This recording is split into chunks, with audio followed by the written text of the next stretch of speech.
كل يوم في حصة مصارعة بين القط الابيض وفي قط تاني في الشارع.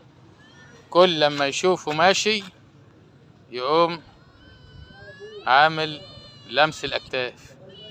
دي مصارعة محدش اهو كل شوية. طبعا هو زعلان القط الكبير ده اهو زعلان منه. بص اهو. ايوه يعني زي ما يكون عيل رخم كده وقاعد في المنطقة وبيرمي بلاها على التاني انه اصغر منه اهو. قط غبي اهو. ده القط الغبي وده القط الابيض بتاعه ماشي في حاله اهو وهادي خالص ما عندوش مشكلة. التاني ده يقوم جاي واقف له مترصد ليه. زمان كان في عيال بلطجية كده دايما واقفين في المنطقة ودلوقتي تلاقيه بقى ايه يرمي بلاها كده وتراخم على اي حد.